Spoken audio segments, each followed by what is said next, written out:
नाशिकच्या सातपूर परिसरात पैशांच्या वादातून खुनाची धक्कादायक घटना समोर आली आहे। अवघ्या 9,000 रुपयांच्या व्यवहारातून 24 वर्षीय तरुणाचा जीव घेण्यात आल्याचा प्रकार कामगार नगर परिसरात उघडकीस आला आहे। सातपूर पोलीस ठाण्याच्या हद्दीत 20 जून रोजी वैष्णव मिलिंद शिंदे हा तरुण बेपत्ता असल्याची तक्रार दाखल झाली होती। पोलिसांनी तपास सुरू केला असतानाच 21 जून रोजी कामगार नगर परिसरातील एका इमारतीच्या टेरेसवर एका तरुणाचा मृतदेह कुजलेल्या अवस्थेत आढळून आला। घटनेचे गांभीर्य ओळखून सातपूर पोलीस ठाण्याचे वरिष्ठ पोलीस निरीक्षक प्रकाश अहिरे यांनी तातडीने तपासाची सूत्रे हाती घेतली आणि वरिष्ठ अधिकाऱ्यांना माहिती दिली। नाशिक शहर पोलीस आयुक्त संदीप कर्णिक, पोलीस उपायुक्त किशोर काळे, सहाय्यक पोलीस आयुक्त सचिन बारी व वरिष्ठ पोलीस निरीक्षक प्रकाश अहिरे यांच्या मार्गदर्शनाखाली तपासाला वेग देण्यात आला। घटनास्थळी भेट देऊन पोलीस निरीक्षक गुन्हे शाखा सचिन खैरनार यांनी तपासाबाबत आवश्यक सूचना दिल्या। त्यानंतर सातपूर पोलीस ठाण्याचे अधिकारी कर्मचारी आणि गुन्हे शाखा युनिट 2 चे प्रभारी वरिष्ठ पोलीस निरीक्षक हेमंत तोडकर यांच्या पथकाने तपासाची चक्रे फिरवली।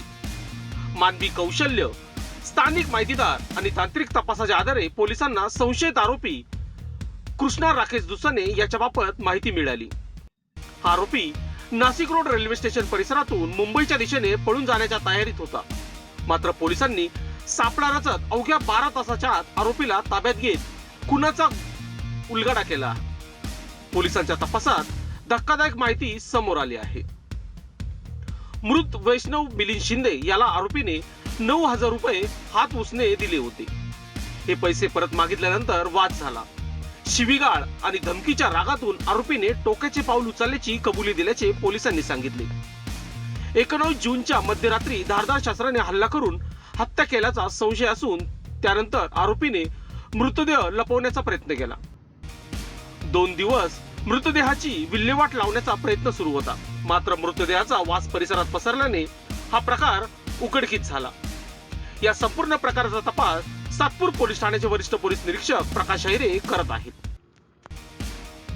या कारवाईत पोलीस आयुक्त संदीप कर्णिक, पोलीस उपायुक्त किशोर काळे, सहाय्यक पोलीस आयुक्त सचिन बारी यांच्या मार्गदर्शनाखाली सातपूर पोलीस ठाणे व गुन्हे शाखेच्या पथकाने उल्लेखनीय कामगिरी केली आहे।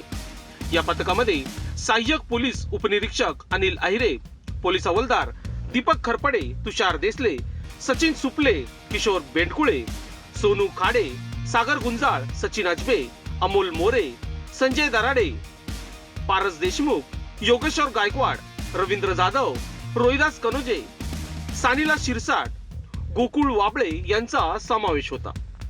लोकशास्त्र न्यूजसाठी बंटी आडाव, सातपूर।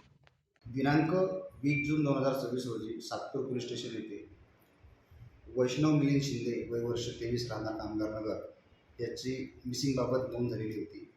दिनांक 21 जून रोजी कामगार नगर या परिसरात पोलीस त्याचा शोध घेत असताना एका इमारतीजवळ पोलिसांना दुर्गंधीचा वास आला।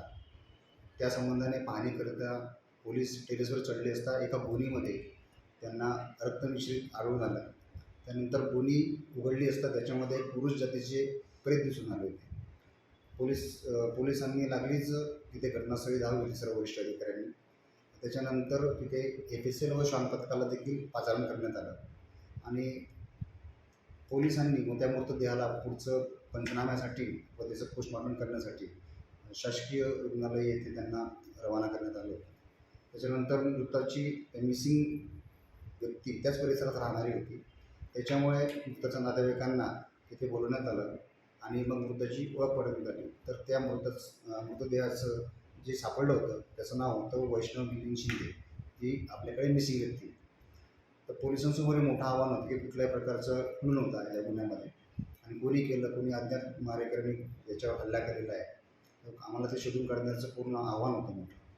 तर माननीय पोलीस आयुक्त श्री संदीप कर्णिक सर, माननीय पोलीस उपायुक्त श्री किशोर काळे साहेब, माननीय ACP श्री सचिन वारी साहेब यांच्या मार्गदर्शनाखाली पोलीस स्टेशन व युनिट 2 गुन्हे शोध पथक यांचे वेगवेगळ्या प्रकारे तपास पथक नेमण्यात आले होते।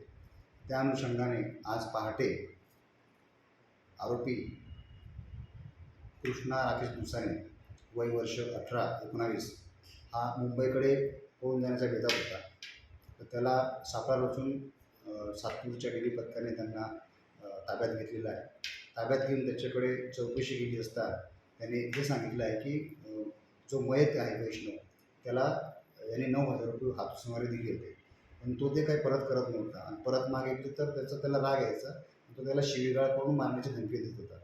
त्याबद्दलचा राग मनात धरूनच याने 19 तारखेच्या रात्री याची पुन्हा बाचाबाची झाली पैशांवरूनच, आणि त्या बाचाबाचीचं रूपांतर शेवटी त्यांनी चाकू त्याच्यावर वार केले आणि त्याचा मृत्यू घडल्याचं त्यांनी याच्यामध्ये स्पष्ट केलं आहे.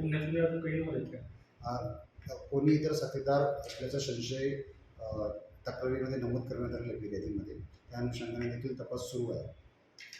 लोकांनी लोकांसाठी उचललेले अस्त्र म्हणजेच लोकशस्त्र न्यूज.